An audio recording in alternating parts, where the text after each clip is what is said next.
ఆంధ్రప్రదేశ్ రాష్ట్రంలో కూటమి ప్రభుత్వం అధికారంలోకి వచ్చిన తర్వాత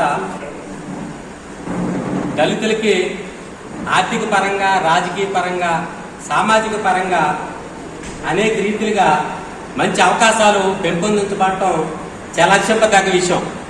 గత వైఎస్ఆర్సీపీ పాలనలో మరి దుర్మార్గ పాలన 19 నుంచి 24లో కూడా దుర్మార్గ పాలన మనం చూసాం. మరి ముఖ్యంగా మరి అనంతబాబు తన యొక్క అగత్యాల్ని స్పష్టంగా ఈ యొక్క రాష్ట్రం అంతా కూడా ప్రతిబింబించేటట్లుగా మనం చూసాం. ఎందుచేతంటే మరి అమాయకుడైనటువంటి తన కుటుంబాన్ని జీవనభృతి డ్రైవర్ వృత్తిని అనుభవిస్తూ తన కుటుంబాన్ని నిజాయితీగా పోషించుకుంటున్నటువంటి మరి సుబ్రహ్మణ్యం, వీధి సుబ్రహ్మణ్యం, మరి ఆయన్ని మరి కొట్టి గాయపరిచి చంపేసినటువంటి వ్యక్తి మరి ఆ యొక్క అనంతబాబు ఎమ్మెల్సీ. అటువంటి వ్యక్తిని ఆనాడు జగన్మోహన్ రెడ్డి గారు, ప్రజల పక్షాన ఉండవలసినటువంటి జగన్మోహన్ రెడ్డి గారు, దళితుల పక్షాన ఉండవలసినటువంటి జగన్మోహన్ రెడ్డి గారు నా ఎస్సీలు, నా బీసీలు, నా ఎస్టీలు అని చెప్పి అనేక రీతిలుగా అనేక సభల్లో మాట్లాడినటువంటి ఆ జగన్మోహన్ రెడ్డి గారు ఎస్సీల యొక్క గొంతును కోసేటువంటి పరిస్థితిని మనం చూసాం.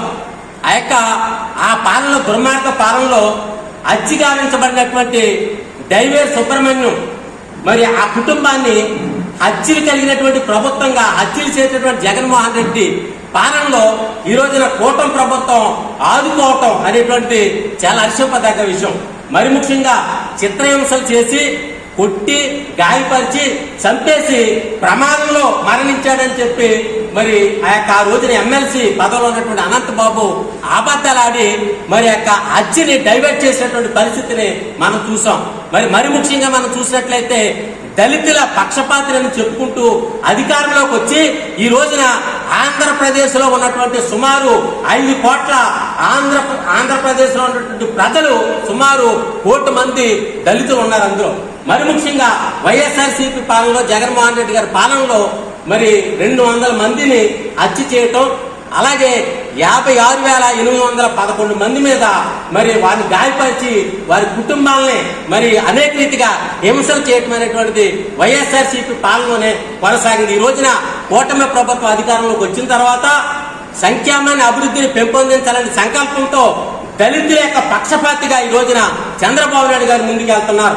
ఎందుకంటే చనిపోయినటువంటి వీధి సుబ్రహ్మణ్యం యొక్క కుటుంబాన్ని ఆదుకుని ఆ కుటుంబానికి కావలసినటువంటి ఆర్థిక మరి వనరులను సమకూర్చి ఈ రోజున ఆ కుటుంబానికి ఒక ఉన్నత స్థాయిని కల్పించినటువంటి ఏకైక వ్యక్తి మరి నారా చంద్రబాబు నాయుడు గారు. ఆ రోజున కరోనా